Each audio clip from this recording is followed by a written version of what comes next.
কুরবানির হাটের ইজারা নেয়া যেন সোনার হরিণ পাওয়া। তাই প্রতি বছর প্রভাবশালীরাই অংশ নেন কুরবানির অস্থায়ী পশুর হাটের ইজারাতে। কিন্তু এবার ঢাকার সাভারের কুটুরিয়া অস্থায়ী পশুর হাটের ইজারাদার বাবুকে খুঁজছে প্রশাসন, কিন্তু তাকে পাওয়া যাচ্ছে না। তার বিরুদ্ধে ভুয়া নাম ঠিকানা ব্যবহার করে ইজারায় অংশগ্রহণ করার অভিযোগ পাওয়া গেছে। অন্যদিকে সাভার উপজেলা প্রশাসন ইজারাদার বাবুকে নির্বাহী অফিসারের কার্যালয়ে উপস্থিত হতে বললেও আজ অবধি তিনি উপস্থিত হননি। গত বৃহস্পতিবার বাবুর পরিবর্তে উপজেলা নির্বাহী অফিসারের কার্যালয়ে হাজির হয়েছিলেন টিটু সরকার নামে এক ব্যক্তি। সাভারের কুটুরিয়া ও দুর্গাপুরের লোকজনের সাথে আলাপ করে জানা গেছে, ভূমিদস্যুতা, মাদক ব্যবসা, প্রতারণা সহ বিভিন্ন অপরাধে জড়িত টিটু সরকার। সম্প্রতি ডিবি পুলিশের কাছে গ্রেফতার হওয়া সিরিয়াল কিলার বিরুলিয়া ইউনিয়ন যুবলীগের সভাপতি হামিদ ও স্বপনের সহযোগী এই টিটু সরকার।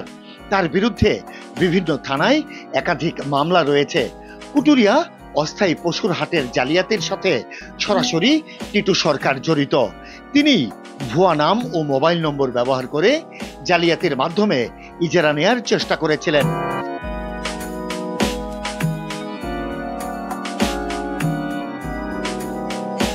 এ ব্যাপারে সাভার উপজেলা নির্বাহী অফিসার রাহুল চন্দ্র বলেন, ইজারাদার বাবুকে উপস্থিত হতে বললেও আজ অবধি তিনি উপস্থিত হননি। তিনি শুধুমাত্র নাম ও মোবাইল নম্বর ব্যবহার করে ইজারায় অংশ নিয়েছিলেন। এছাড়া আর কোনো তথ্য পাওয়া যায়নি। এ বিষয়টি তদন্ত করে দেখা হচ্ছে।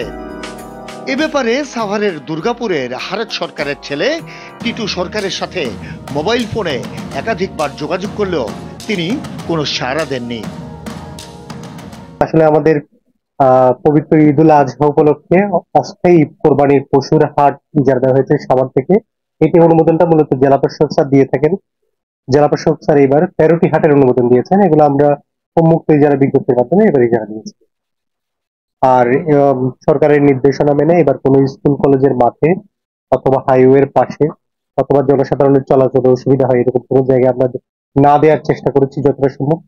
তাও যেগুলো রাস্তার পাশে কিছুটা সন্নিকটবর্তী অঞ্চল আছে সেগুলোতে আমরা আইন শৃঙ্খলা রক্ষার জন্য পুলিশ বিভাগের সাথে একসাথে কাজ করছি। আশা করি আমরা কোনো ধরনের জনভোগান্তির খবর এই বছর পাবো না।